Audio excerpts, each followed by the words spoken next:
My name is Amelia, and I'm 34 years old. I thought buying my parents a house would finally make them see me really see me. Instead, I found myself staring at photos on social media of their housewarming party, a party I wasn't invited to. The house I purchased with my own savings, the home that still had my name on the deed. As I looked at those smiling faces celebrating in what was legally mine, I knew something was terribly wrong. I had to go there and find out why they'd shut me out. Before I tell you what happened next, I'd love to know where you're watching from. Drop your location in the comments below. Please hit that like button and subscribe because what I discovered when I showed up uninvited will shock you just as much as it shocked me. Looking back now, I can see the signs were always there. I just didn't want to believe them. Growing up in Sacramento, California, I learned early that love in my family had conditions, and I rarely met them. My older brother Brandon was the golden child, the one who could do no wrong in our parents' eyes. When he got a C in math, it was the teacher's fault. When I brought home straight A's, it was expected and barely acknowledged. Brandon got a car for his 16th birthday, a used Honda Civic that Dad spent weekends fixing up with him. When I turned 16, I got a card with $50 in it. Mom said they'd already spent so much on Brandon's car, and besides, I could save up for my own. I remember standing in the driveway watching Dad and Brandon work on that engine together, laughing at some joke I wasn't part of. That's when I first understood that I was always going to be on the outside looking in. The pattern continued through high school. Brandon wanted to try football, so Dad bought him equipment and went to every game, even the ones where he sat on the bench the entire time. I made the debate team and went to state championships. Mom came to one tournament, spent the whole time on her phone, and left before the awards ceremony, where I placed second. She said she had to get dinner started. When college applications came around, the difference became even more stark. Brandon wanted to go to University of Oregon, out of state, expensive. Dad worked overtime for months to help pay for it. I applied to schools too, but when I got my acceptance letters, the conversation was different. Dad sat me down at the kitchen table and explained that they'd already stretched the budget thin for Brandon. He suggested I look at community college first, maybe work part-time. I was 17 years old and I felt something inside me crack. But I didn't break. I refused to. I applied for every scholarship I could find. I worked 2 jobs that summer, one at a grocery store during the day and another cleaning offices at night. I wrote essays until my fingers cramped. And when fall came, I had enough scholarships and financial aid to attend California State University, Sacramento. I wouldn't have the dorm experience or the out-of-state adventure Brandon got, but I'd have my education and I'd have earned it myself.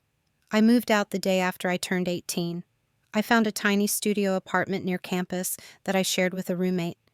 The place was barely bigger than a closet, and we could hear everything through the paper-thin walls, but it was mine. Well, half mine. And that meant everything. Mom cried when I left, but it felt performative, like she was crying because that's what mothers do, not because she'd actually miss me. College was hard. I studied finance, working toward becoming a financial analyst.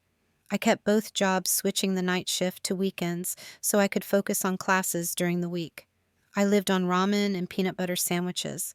I bought textbooks used and returned them for cash at the end of each semester. I didn't go to parties or football games. I didn't have time for the college experience everyone talks about. I had time for work and study and sleep in that order. Meanwhile, Brandon was failing out. By his second year, he'd switched majors 3 times and was on academic probation. Mom and Dad never said anything critical about it.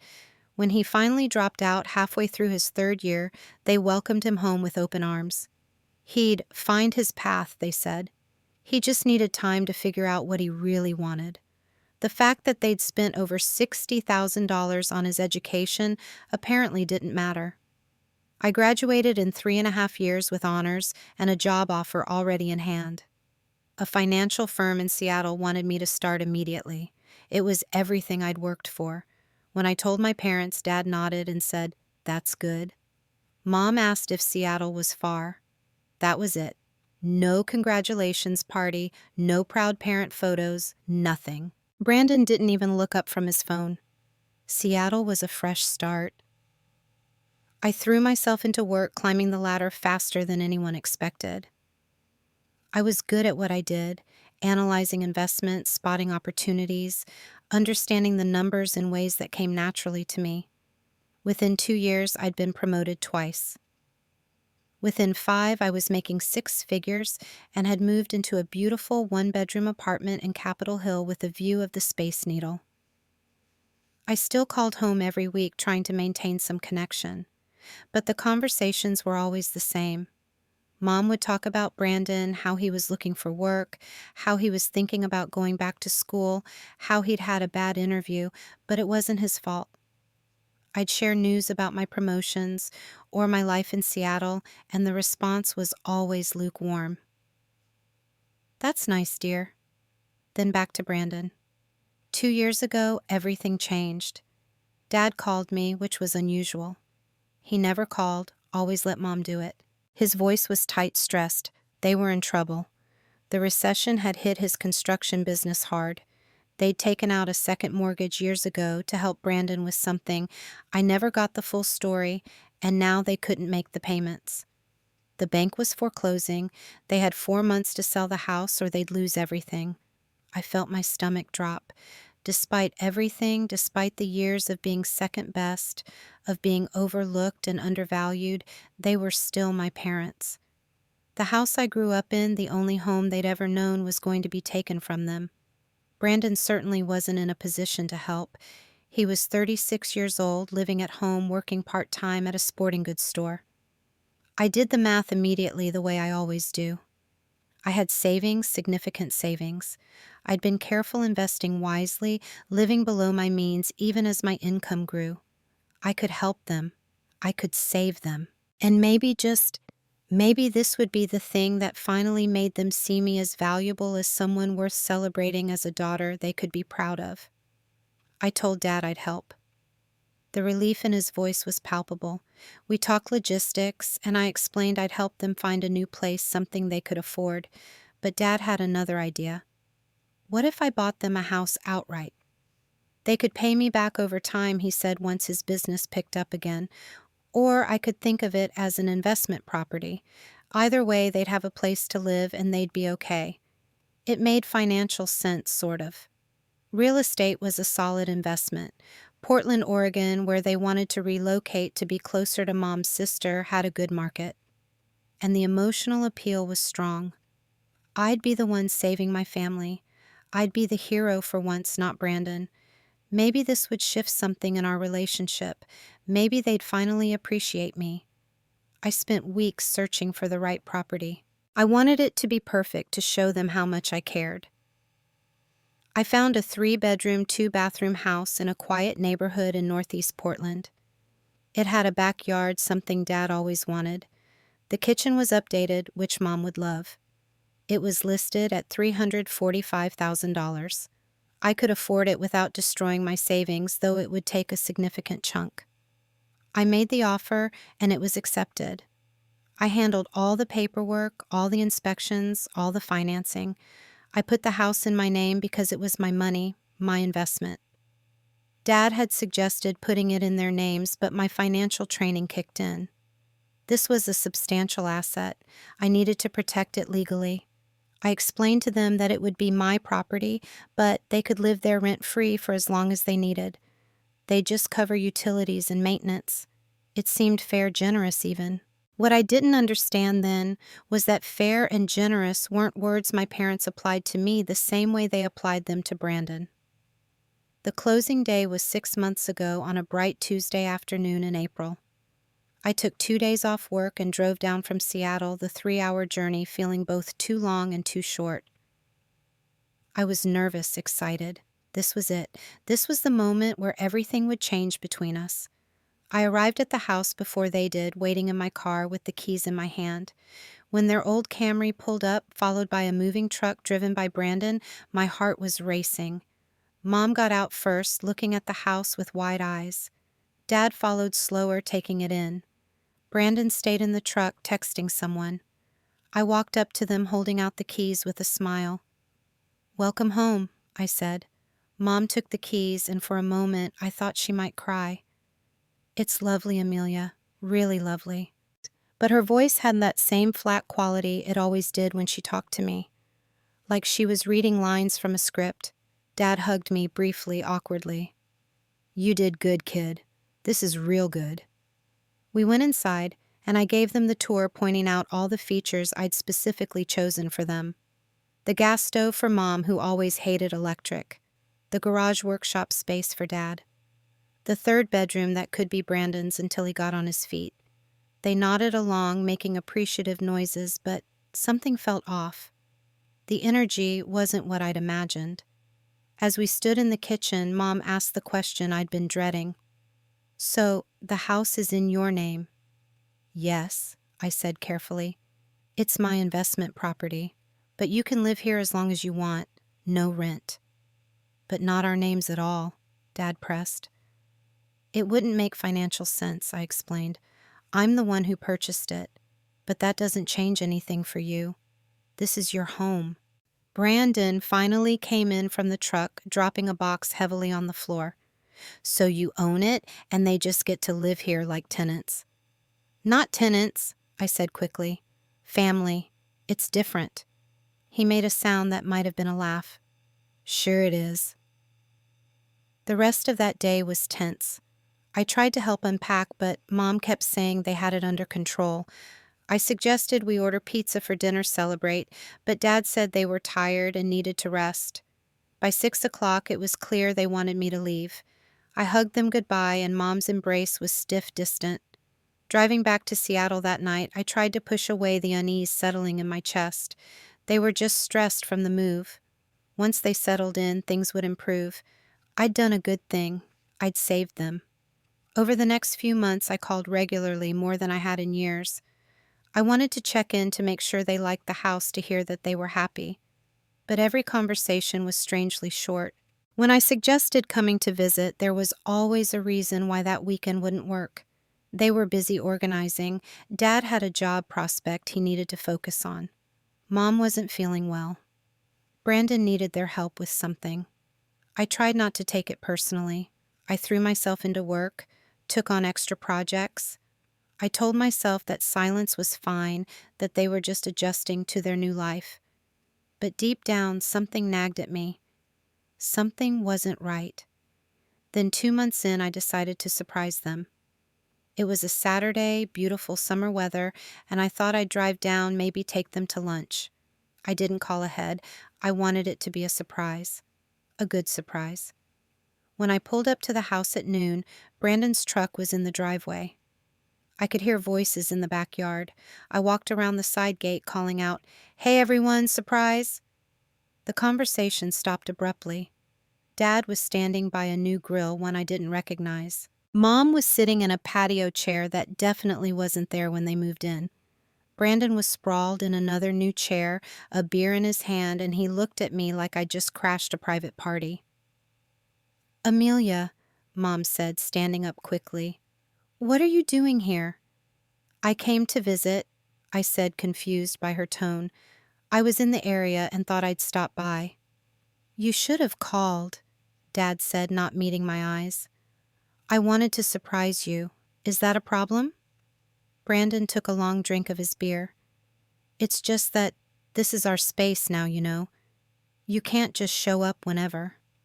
"Our space." The words hit me wrong. "I'm sorry," I said slowly. "I didn't realize visiting my parents required an appointment." "It's not that," Mom said quickly. "It's just that we've had a lot going on. We weren't prepared for visitors." I looked around the backyard. New furniture. The grill looked expensive, one of those big stainless steel models. "Where did all this come from?" "We bought it," Dad said defensively. "We're allowed to buy things for our house." Our house. Not my house. Not the house I owned. Our house. I stayed for 20 awkward minutes, making small talk that felt like pulling teeth. Nobody asked about my life. Nobody seemed happy to see me. When I said I should go, the relief in the room was palpable. As I drove away, I glanced in the rearview mirror and saw them go back outside, saw Brandon laugh at something. The moment I was gone, they relaxed. I was the intruder. In the house I'd bought for them, I was unwelcome. That's when the phone calls got even shorter. When I asked about the grill, Mom said they'd saved up. When I mentioned maybe coming for Thanksgiving, the response was vague, non-committal. By September, I realized I hadn't actually been invited back to the house once. Not for dinner, not for a holiday, not for anything. And then 3 weeks ago, everything came crashing down. It was a Friday night, and I was scrolling through Facebook after a long week at work. I wasn't particularly looking for anything, just mindlessly seeing what people were posting. That's when I saw it. A photo posted by Laura Chen, an old family friend I'd known since childhood. She lived in Portland now, and we were still connected on social media, though we rarely interacted. The photo showed my parents' living room decorated with balloons and a banner that read, "Welcome Home." There were at least 20 people in the shot, all holding drinks, all smiling. My mother was in the center laughing. My father had his arm around her. Brandon was next to them, grinning widely. The caption read, "Amazing housewarming party at Diane and Robert's new place. So happy for them." I stared at the screen, my mind struggling to process what I was seeing. A housewarming party at the house I bought, and I hadn't been invited. I scrolled through more photos. There were dozens. The house looked incredible, decorated beautifully. I recognized relatives, family friends, neighbors from their old Sacramento home who must have driven up. Everyone was there. Everyone except me. My hands were shaking. I went to my messages, found Laura's name, and typed, "I didn't know my parents were having a party." She responded within minutes. "Oh, I thought you must have been busy. Your mom mentioned the whole family was coming." The whole family, except me, the one who made the whole thing possible. I called my cousin Jessica, who I'd also seen in the photos. She answered on the third ring, sounding guilty the moment she heard my voice. "Amelia, hi. How are you?" "I saw photos from the party last night," I said, trying to keep my voice steady. "I didn't know about it." Silence on the other end. Then quietly, "I thought you knew. I thought maybe you couldn't make it. Did anyone mention me? Did anyone ask where I was?" More silence. "Amelia, I'm sorry. I just assumed you were invited. Your mom was talking about how happy they were to finally have their own place, and I didn't think to question it." Their own place. I felt sick. I hung up with Jessica and sat in my apartment staring at those photos for hours. The more I looked, the angrier I got. But underneath the anger was something deeper, something that hurt so much worse. The realization that to my parents I was disposable. Useful when they needed me, irrelevant otherwise. I barely slept that night. By morning, I'd made a decision. I was going to Portland. I was going to show up at that house, my house, and I was going to get answers. The drive down felt endless. My mind raced through every possible explanation, every excuse they might give. Maybe it was a misunderstanding. Maybe the invitation got lost. Maybe they thought I was too busy. But deep down, I knew better. This was intentional. This was a message. I pulled up to the house at 10 in the morning. There were still cars in the driveway, including Brandon's truck. Some guests had apparently stayed over. The sight of it made my blood boil. I walked up to the front door and rang the bell. I could hear movement inside voices. Then the door opened, and Brandon stood there in sweatpants and a t-shirt, looking hungover and annoyed. "What are you doing here?" he said, not even trying to hide his displeasure. "I came to see Mom and Dad. Why wasn't I invited to the party?" He leaned against the door frame, blocking my entry. "Nobody invited you because nobody wanted you here." The bluntness of it staggered me. "Excuse me." "You heard me. This is our house now. You don't just get to show up whenever you want." "It's not your house," I said, my voice rising. "It's my house. My name is on the deed." "Whatever. You gave it to them. What's yours is theirs now." Before I could respond, Mom appeared behind him. She looked tired, and when she saw me, she actually winced. Amelia, what are you doing here? What am I doing here? I repeated, incredulous. I'm coming to find out why I wasn't invited to your housewarming party in the house I bought for you. Mom glanced back into the house nervously. We didn't think you'd want to come. You're always so busy with work. You didn't even ask me.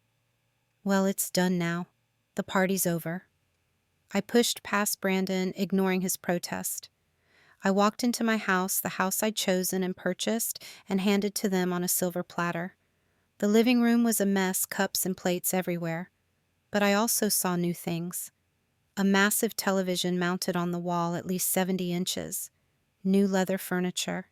Expensive-looking decorations. Where did you get the money for all this?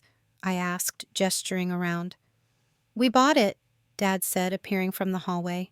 He didn't look surprised to see me. He looked irritated. What's the problem? The problem is that 6 months ago you couldn't make your mortgage payments and now you're buying $1,000 televisions. We're allowed to buy things for our home, Mom said defensively. Your home that you don't pay for, I shot back. Your home that I own. Brandon laughed, actually laughed. Here we go. She's going to hold it over us forever. Hold it over you, I gave you a place to live. You didn't give us anything, Brandon said, stepping closer. You bought an investment property and let us live in it because it made you feel good about yourself. The words were designed to hurt, and they did. But I wasn't going to let him see that. I need some air, I said, turning toward the back door. I needed to get away from them, needed space to think. I stepped out into the backyard, the same backyard where they'd made it clear I wasn't welcome weeks ago. I stood by the fence, trying to calm my breathing, trying to understand how everything had gone so wrong. That's when I heard them. The kitchen window was open and voices drifted out clearly. They didn't know I could hear them. Brandon's voice came first, loud and cocky. She's losing it. Keep your voice down, Mom hissed, but not quietly enough. Why? Let her hear. She needs to understand how things are now. I froze, barely breathing, pressing myself against the side of the house where they couldn't see me from the window. Dad spoke next, his voice gruff. Brandon, we talked about this. We need to be careful. She still has the paperwork. So what? Brandon shot back. We've been living here 6 months. I talked to that lawyer buddy of mine, remember? He said once you establish residency, it's hard as hell to get kicked out. Even if she owns it, she can't just throw you on the street. My heart started pounding. They'd talked to a lawyer about keeping me from exercising my rights to my own property. Mom's voice was worried. But if she wants to sell it or something... She won't, Brandon said confidently. She's too desperate for your approval to actually do anything. She'll make noise, but she'll back down. She always does. There was a pause. Then Dad spoke, and his words felt like a knife in my back. You're right. What's done is done. She bought it, but it's ours now. She can't change that. Exactly, Brandon agreed. The house belongs to us now, and there's nothing she can do about it. I already told Laura and everyone else that Amelia couldn't be bothered to help until we practically begged her. Nobody thinks she's some hero. You told people what? Mom asked, but she didn't sound angry. She sounded curious. I've been doing damage control, Brandon said smugly. Making sure everyone knows she only helped because it made her look good, not because she actually cares. If she tries anything now, everyone will think she's the bad guy trying to throw her own parents out of their home. That's smart, Dad said, and I could hear the approval in his voice. The approval he'd never given me. We worked hard our whole lives. We deserve this house. She makes good money, she'll be fine. This is ours now. Mom spoke again, quieter now. What if she heard something? She went outside pretty quickly. She didn't hear anything, Brandon said dismissively. And even if she did, what's she gonna do? Take her own parents to court. That'll look great for her. They all laughed. Actually laughed. Standing in the house, I'd bought them discussing how they'd manipulated me and planned to keep me from having any say in my own property, and they were laughing about it. I stood there trembling as the full weight of their betrayal crashed over me. This hadn't been a misunderstanding or miscommunication. This had been calculated. Brandon had been poisoning people against me. They'd consulted a lawyer about squatters' rights. They'd decided together that my generosity made me weak, and they were going to exploit that weakness as far as they could.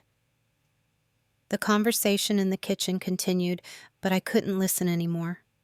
I felt like I was going to be sick. I'd spent my entire life trying to earn their love, trying to prove I was worth something to them. And they'd seen my biggest gesture of love as an opportunity to take advantage of me. Every memory came flooding back with new context. Every time they'd brushed me off or dismissed my achievements, every time they'd prioritized Brandon. It had never been about me not being good enough. It had been about them not valuing me at all. I was a resource, not a daughter. I took out my phone with shaking hands.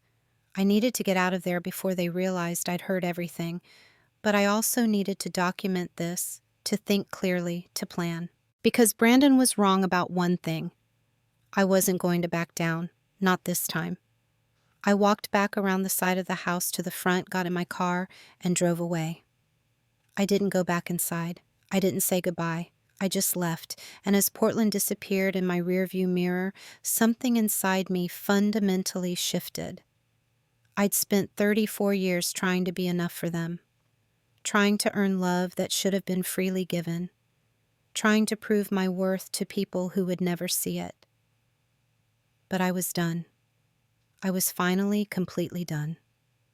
The drive back to Seattle was a blur. I don't remember most of it. I was functioning on autopilot, my mind racing through everything I'd heard, everything I'd felt. By the time I pulled into my parking garage, I'd cried until I had no tears left, and in their place was something cold and clear. Determination. They thought I'd back down because I always had before. They thought my desperate need for their approval would keep me weak.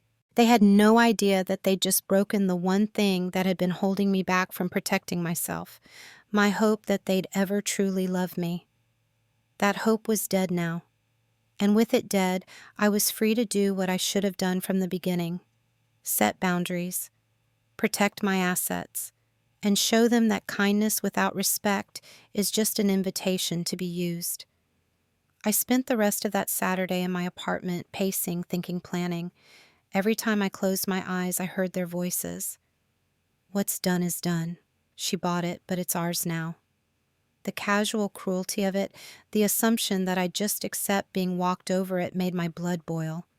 But I forced myself to think rationally.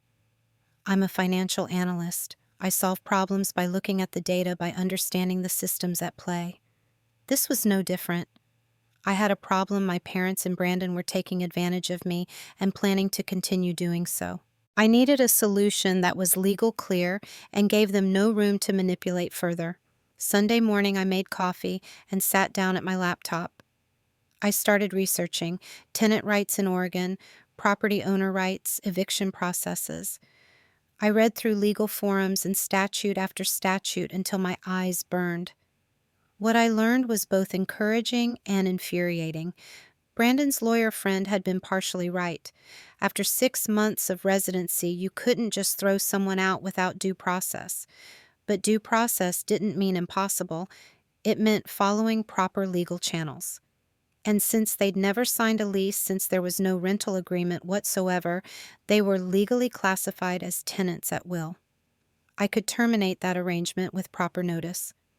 I spent all day Sunday building my case, documenting everything. I printed the deed showing my sole ownership. I pulled up bank records showing the purchase. I documented every text and email about the house. By evening, I had a file folder 2 inches thick of evidence that this was my property, and I'd allowed them to stay out of generosity, not obligation. Monday morning, I called in sick to work. I needed to talk to a lawyer, a real one, not Brandon's friend who was apparently helping them scheme against me. I found a real estate attorney in Seattle with excellent reviews named Thomas Wright. His office was able to fit me in that afternoon. Thomas was in his 50s with gray hair and kind eyes behind wire-rimmed glasses. I sat across from him in his office and told him everything. The whole story from buying the house to the party to the conversation I'd overheard. He listened without interrupting, taking notes occasionally. When I finished, he sat back in his chair. First, I'm sorry this happened to you. Family using finances as a weapon is unfortunately common, but that doesn't make it less painful. Can they really keep me from having any say in my own property? I asked. No, he said firmly. You're the sole owner. The property is in your name. You have full rights to it. However, because they've established residency, you do need to go through proper channels if you want them to leave. What are my options? Thomas pulled up a document on his computer. You have a few. Option 1. You create a formal lease agreement. You set terms including rent, and they either sign it or they have 30 days to vacate. They'll never pay rent, I said. That's the whole point. Then option 2. You issue a notice to terminate their tenancy at will. 30 days notice delivered in writing that you're ending the agreement that allowed them to stay there. If they don't leave, you file for eviction. The word eviction felt harsh. But then I thought about how they'd laughed, how Brandon had bragged about manipulating people against me, how they'd planned all of this. I want them to understand this is serious, I said slowly. I want them to have a choice, but I want consequences if they choose wrong. Thomas nodded. Then here's what I suggest. We draft a formal letter outlining your rights as the property owner. We include 2 options: sign a lease agreement at fair market rate or vacate the property within 30 days. We send it certified mail so there's no question they received it. If they refuse both options, we proceed with eviction. What's fair market rate for a 3-bedroom house in that neighborhood? He pulled up some comparables on his computer. Looking at similar properties, I'd say between $1,800 and $2,200 a month. The number stunned me. I'd been letting them live there free, saving them over $20,000 a year, and they'd treated me like garbage for it. Let's say $2,000, I said. Not because I want their money, but because I want them to understand the value of what they were getting. Thomas started typing. I'll draft everything today. You can review it, and if you approve, we'll send it out tomorrow. How enforceable is this? Very, he assured me. Oregon law is actually quite favorable to property owners in situations like this where there's no formal lease. You've been more than generous. If they won't sign a lease and won't leave, a judge will absolutely side with you. I felt something loosen in my chest. I'd been so afraid that they were right that I was powerless, but I wasn't. The law was on my side. Common sense was on my side. I just had to be strong enough to enforce my rights. One more thing, Thomas said gently. Your family is likely going to react badly to this. They're going to call you names, try to make you feel guilty, possibly even turn other family members against you. Are you prepared for that? I thought about Brandon's smug voice saying I'd back down because I always did. About Dad saying the house was theirs now. About Mom asking why I'd come to my own property. I'm prepared, I said. Thomas had the documents ready by Tuesday afternoon. I reviewed them carefully. The letter was professional, clear, and firm. It outlined my ownership, stated that I was formalizing our arrangement, and presented 2 options: sign a lease agreement for $2,000 per month with a 1-year term, or vacate the property within 30 days of receipt of this letter. It explained that failure to comply with either option would result in legal proceedings. Attached was a formal lease agreement, already filled out and ready for signatures. All they had to do was sign and return it. The rent was actually below market rate, proof that I wasn't trying to gouge them. I was being more than fair. We sent it certified mail on Wednesday. Thursday morning, I got the notification that it had been delivered and signed for by my father, and then I waited. The call came Friday afternoon. I was in a meeting when my phone started buzzing. Mom. I ignored it. Then Dad, Brandon, Mom again. In the span of 20 minutes, 17 missed calls. They didn't leave voicemails, just kept calling. When the meeting ended, I stepped into an empty conference room and called my mother back. She picked up on the first ring, her voice shrill. "What the hell is this letter, Amelia?" "It's exactly what it says," I replied calmly. "I'm the owner of the house. If you want to continue living there, you need to sign a lease and pay rent." "Pay rent to our own daughter? Are you out of your mind?" "It's not your house, Mom, it's mine. And yes, if you want to live in my house, you pay rent. Or you can leave." Dad got on the phone, and I could hear he'd been drinking.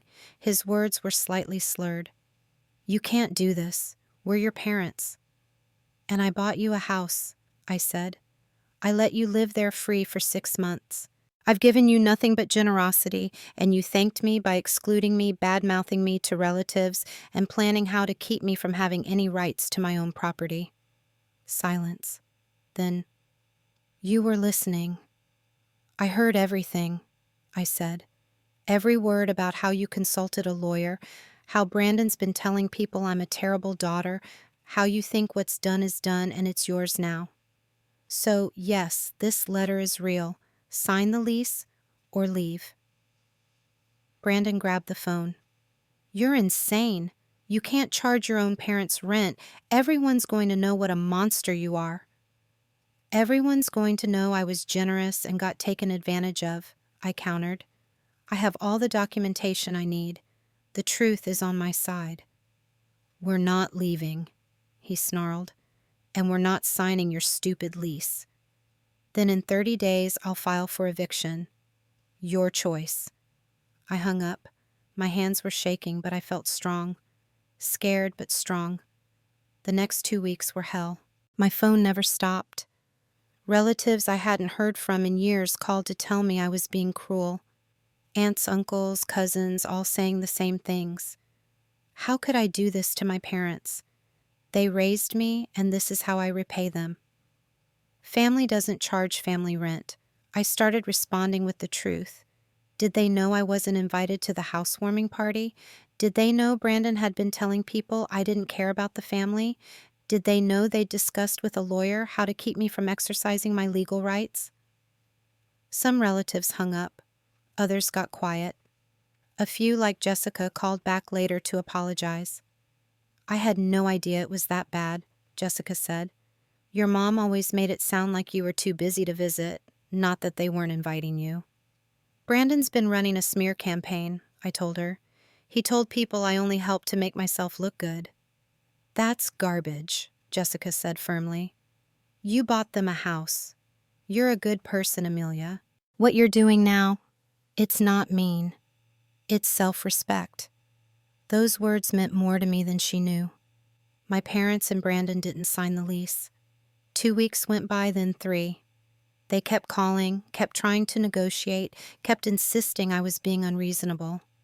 Dad offered to pay $500 a month, as if that was a compromise.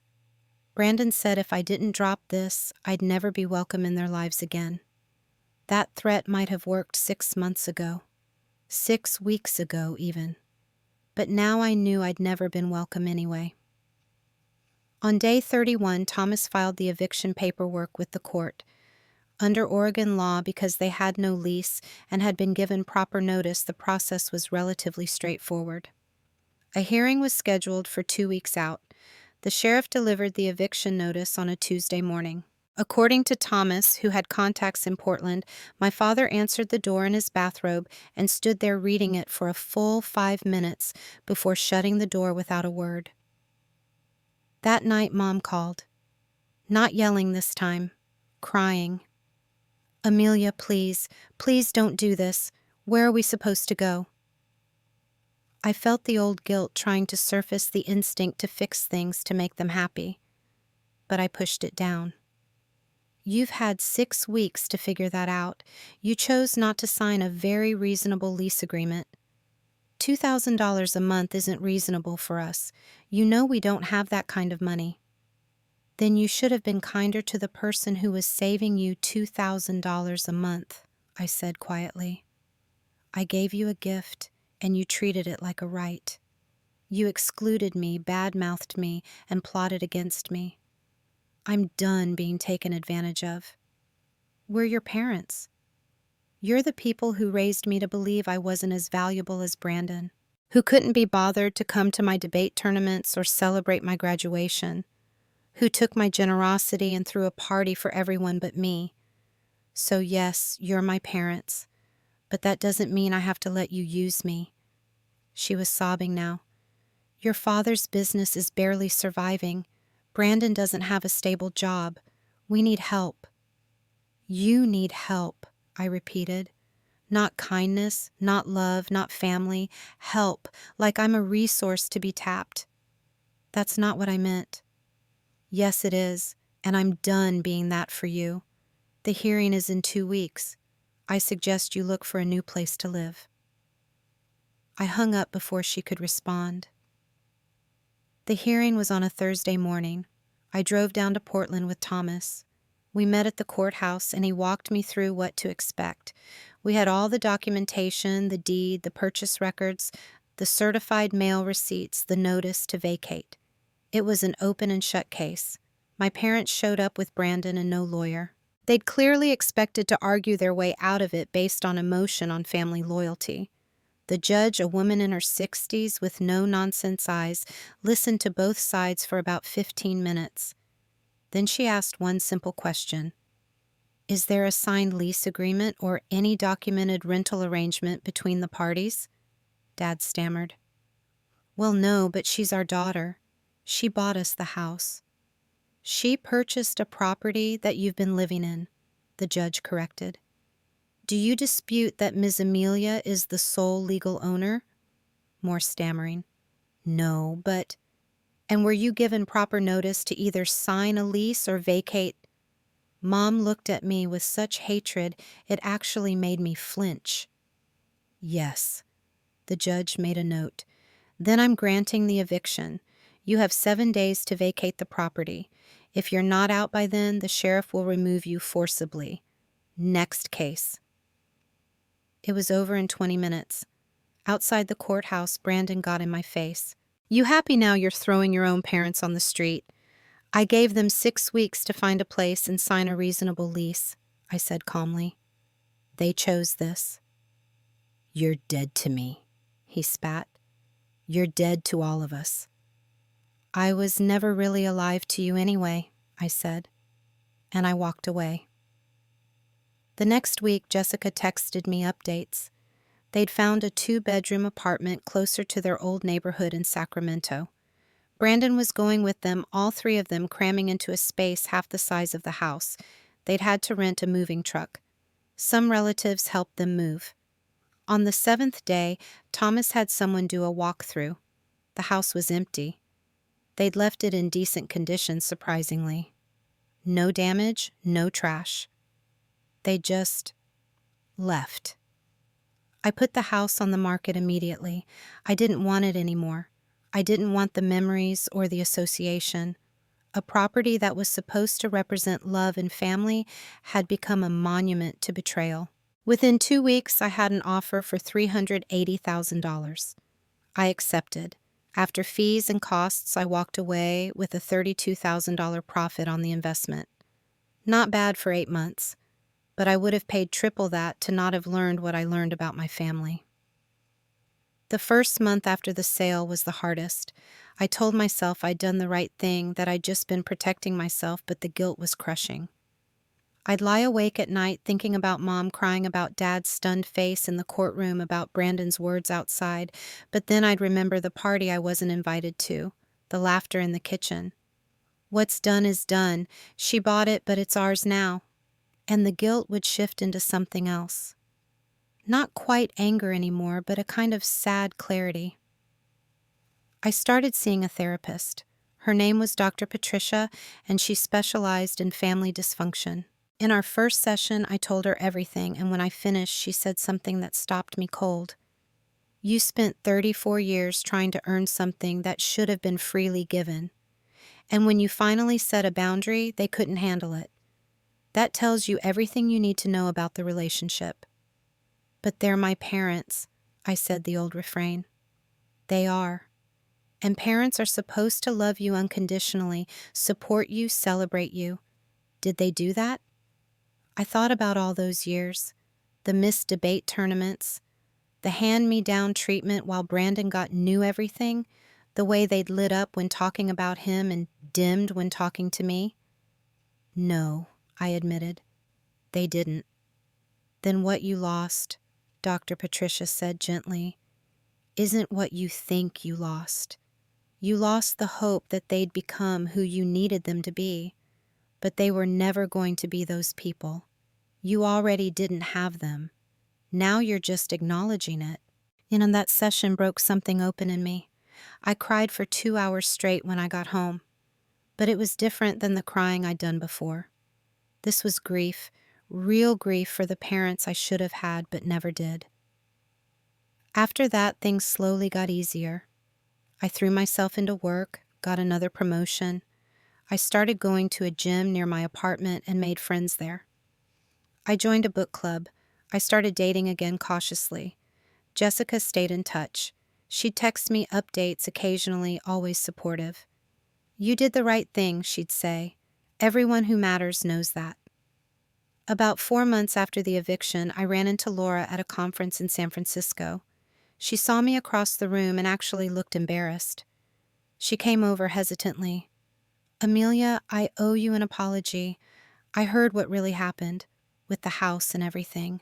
I had no idea. It's okay, I said, and I meant it. You didn't know.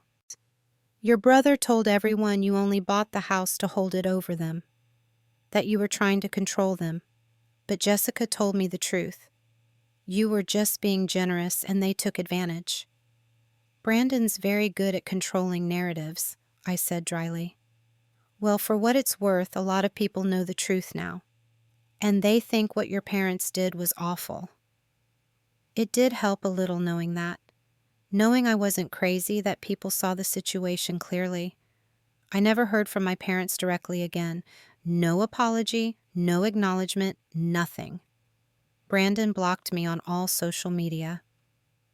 Through Jessica, I heard that Dad's business did eventually pick up, that they were managing in their smaller apartment, that Brandon finally got a full-time job. I was glad they were okay. Despite everything, I didn't want them to suffer. I just didn't want to be the one responsible for making sure they didn't. About 6 months ago, I met someone. His name is Marcus, and he's a teacher. Kind, thoughtful, nothing like my family. On our third date, I told him about what had happened. I was nervous, worried he'd think I was heartless. Instead, he took my hand and said, "That must have been incredibly painful. I'm sorry they put you through that." Not judgment, not questions about whether I'd tried hard enough, just empathy. It was the first time I realized what healthy relationships were supposed to feel like. Now, a year and a half after I bought that house, I'm in a different place, literally and figuratively. I moved to a bigger apartment with a spare bedroom I'm turning into a home office. I got promoted to senior analyst. I have friends who actually show up for me, who celebrate my wins and support me through losses. And I have boundaries, real ones. I learned that lesson the hard way, but I learned it. I don't let people take advantage of my kindness anymore. I don't mistake being used for being loved. I don't chase after approval from people who will never give it. Do I miss having parents? Sometimes. I miss the idea of parents, the concept of a family that has your back, but I don't miss the reality of what I had. That wasn't family. That was a transaction where I kept giving and they kept taking, and somehow I was always the one who owed more. I think about that day I overheard them in the kitchen sometimes, how much it hurt, how betrayed I felt. But I also think about what happened next, how I found my spine, how I stood up for myself, how I chose self-respect over approval. They thought I'd back down because I always had before. They thought my need for their love would keep me weak. But what they didn't understand was that sometimes the kindest thing you can do for yourself is walk away from people who don't value you, even if they're family, especially if they're family. I learned that I'm worth more than being someone's backup plan, someone's emergency fund, someone's convenient resource. I learned that real love doesn't come with conditions and isn't withdrawn the moment you stop being useful. I learned that sometimes protecting yourself means disappointing people who never really valued you anyway. And I learned that I'm enough, just as I am, without proving anything, without earning anything, without making grand gestures, hoping for crumbs of approval in return. I'm enough.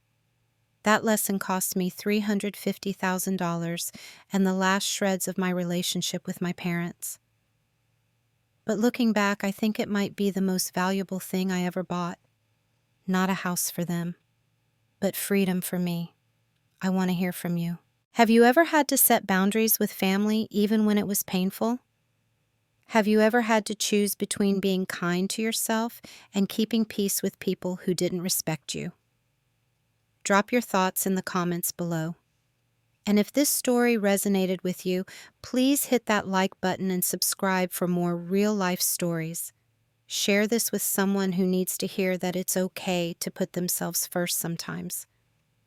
Thank you for listening to my story.